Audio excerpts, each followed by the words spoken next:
અમદાવાદ ગ્રામ્ય એસઓજીએ ગર્ભપાત રેકેટનો પર્દાફાશ કર્યો। મહિલાના ગર્ભ પરીક્ષણ બાદ હોટલમાં ગર્ભપાત કરવાના રેકેટનો પર્દાફાશ થયો છે। ગ્રામ્ય એસઓજીએ બાવળાના પનામા ગેસ્ટ હાઉસમાંથી આખું રેકેટ ઝડપી લીધું।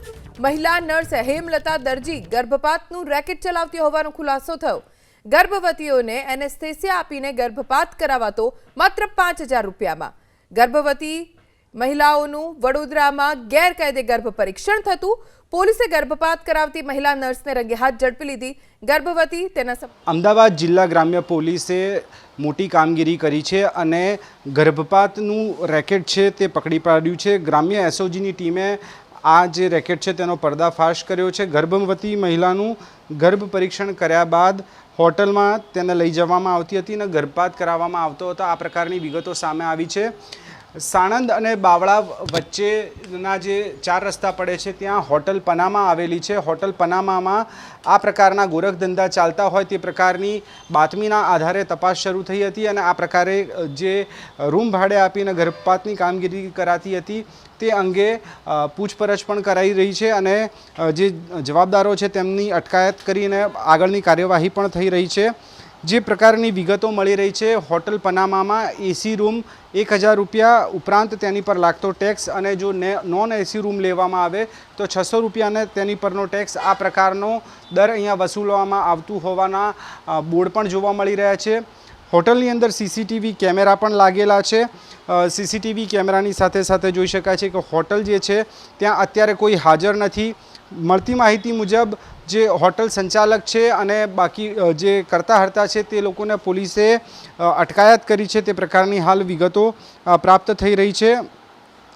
હોટલમાં ગર્ભવતી મહિલાને લાવી અને ગર્ભપાત કરાતા હતા। આ એ જ હોટલના રૂમો છે કે જ્યાં આ પ્રકારની ગોરખધંધાની કામગીરી ચાલતી હતી। ગર્ભપાત કરવાના એક મહિલાના 5000 રૂપિયા લેતા હોવાની પણ વિગતો સામે આવી છે। આ તમામ બાબતે જે નર્સ છે તેની ધરપકડ કરવામાં આવી છે અને પોલીસે આગળની કામગીરી હાથ ધરી છે। ભારતીય ન્યાય સંહિતાની અલગ અલગ કલમો હેઠળ કાર્યવાહી થઈ છે। નર્સ હેમલતા દરજીએ અનેક મહિલાઓના આ પ્રકારે હોટલમાં ગર્ભપાત કરાવ્યા હોવાની વિગતો સામે આવી રહી છે। તેવા સંજોગોની અંદર અત્યારે જે પ્રમાણેની સ્થિતિ છે, જે હોટલ છે ત્યાં માત્ર જે સાફ સફાઈવાળા કર્મી છે તે હાજર છે, અન્ય કોઈ વ્યક્તિઓ અહીંયા હાજર નથી। પોલીસે તપાસ હાથ ધરી છે। જે પ્રમાણે આખો જે મામલો છે તેની અંદર સીસીટીવી ફૂટેજ સહિતની બાબતોની પણ પોલીસ તપાસ ચોક્કસ કરી શકે છે।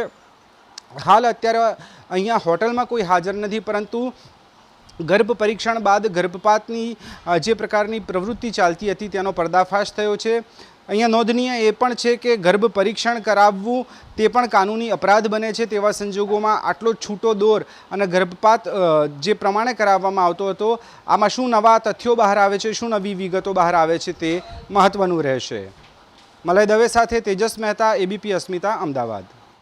આ જે નર્સ છે હેમલતાબેન, તે બાવળા અને ધોળકાની અલગ અલગ હોસ્પિટલમાં તેમણે કામ કરેલું હતું। ત્યારે તે દરમિયાન જે મહિલા દર્દીઓ એમના સંપર્કમાં આવેલ, તેથી જાતેથી જે સંપર્ક આપીને તેમને જાણ કરતા હતા અને મોટાભાગના કિસ્સામાં જે મહિલાઓને 1 થી 2 દીકરી સંતાનમાં હોય અને ફરીથી જ્યારે પ્રેગ્નન્સી હોય અને ત્યારે ગર્ભ પરીક્ષણ કરાવતા જ્યારે ત્રીજી દીકરી કે એવી રીતે તેમનો ગર્ભ હોય છે ત્યારે આ મહિલાનો સંપર્ક કરીને ગર્ભપાત કરતા હતા।